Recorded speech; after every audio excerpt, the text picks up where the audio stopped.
Hey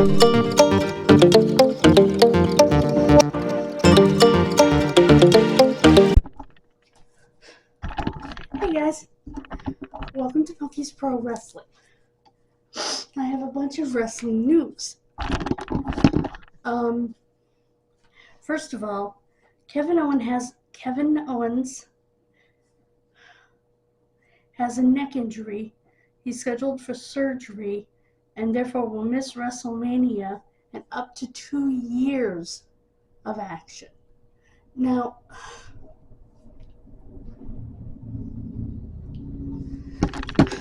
he was a little bit upset because evidently it got out online before he had a chance to address it. And he was not very happy about that. And I don't blame him.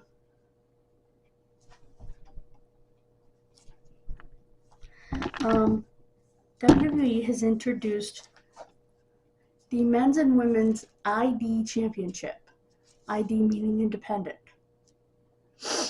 They're going to have tournaments, one for men and one for women, over WrestleMania weekend to determine the champions. My guess is the first champions will come from NXT.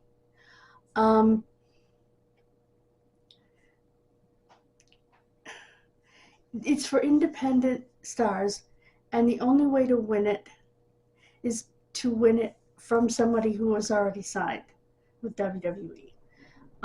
If you're an independent wrestler, and you will get a developmental deal. That's part of becoming the champion.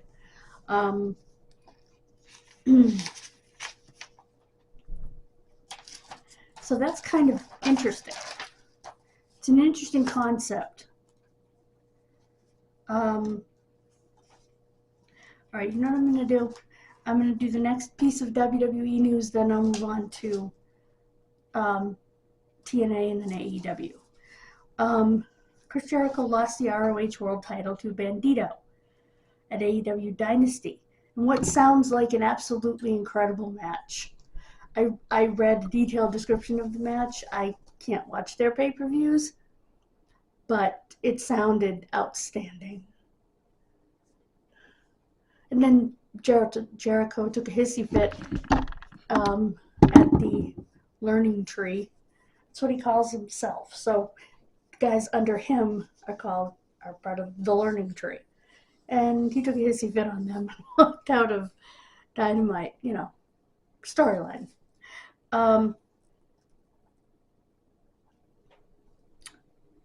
Okay. Let's do...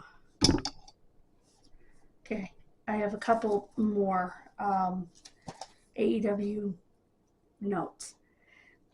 Chris Jericho's guest starring on season 2 of a show called You're My Hero. For some reason it's spelled Y-O-U-R. I don't know why, but with like periods in between each word. I don't know why. He's playing the deadbeat dad of the main character who has cerebral palsy. He said his character, Chuck, is so unlikable. That's why we like him. I need to update my Jericho page and Facebook. I saw some clips. It looks really good.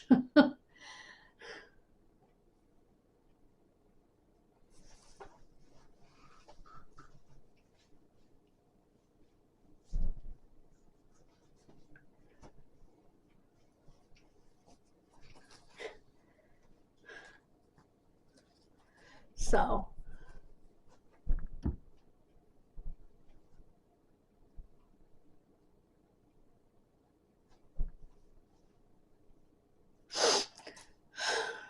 it should be interesting if I can find it.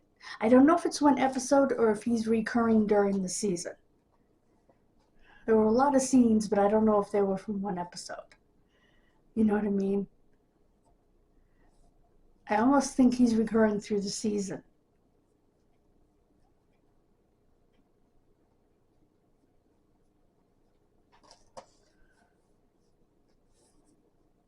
Because he said he joked the best part of season 2 is Chris Jericho's on it. So I'm wondering if he's guest starring throughout the season. And we move on to TNA, then I'll get to the last WWE thing. Frankie Kazarian has a TNA World Title match in Southern California, April 27th, on pay-per-view in a triple threat match versus Joe Hendry and an NXT guy. I didn't get the name. I was reading it and still couldn't figure out the guy's name. Go Frankie. He deserves that. He's earned that, in my opinion. Let me know what you think, but I think Frankie's more than earned it. Okay. The other, there was another piece of AEW news. Timeless Toni Storm successfully defended her AEW women's title at Dynasty. Okay. Back to WWE land while we're talking about women. Charlotte Flair and Tiffany Stratton went way off script in their SmackDown face-to-face. Tiffany Stratton mentioned Charlotte's third marriage ending, and I guess Charlotte said that Tiffany's real-life boyfriend, Ludwig Kaiser, slipped into her DMs, which means direct messages.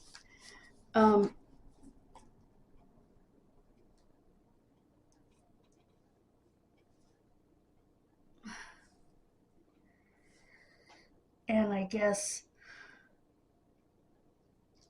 or sliding into her DMs, whatever. WWE was absolutely furious. People close to Tiffany Stratton said she's fighting back because apparently Charlotte has the reputation for going off script and eating people alive. And so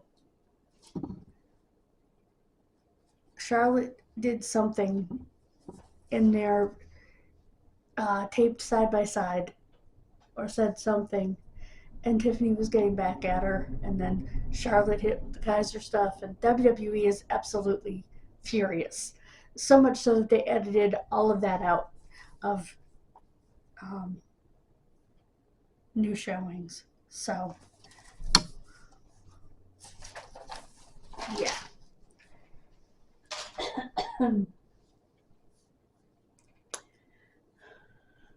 So that's not good.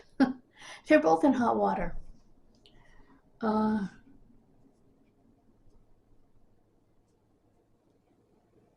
do think that sometimes Charlotte goes too far. I do agree with that. So I don't find it hard to believe that she felt it necessary to clap back, as they put it.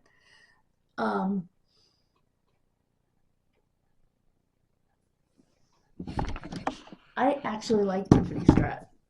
And I think Charlotte's a phenomenal wrestler, and I think it will be a phenomenal match. Speaking of phenomenal, I'm glad AJ is going to be at WrestleMania. With Owens out, I wonder if they'll replace him in a match against Randy Orton. Because it'd be a shame if it ruins Randy Orton's WrestleMania, you know? So, we'll see.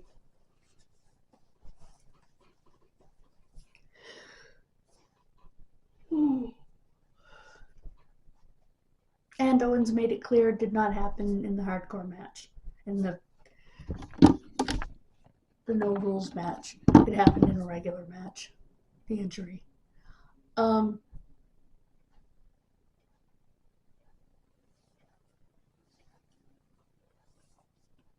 I wish him well, and I'm so sorry he's going to be out for so long.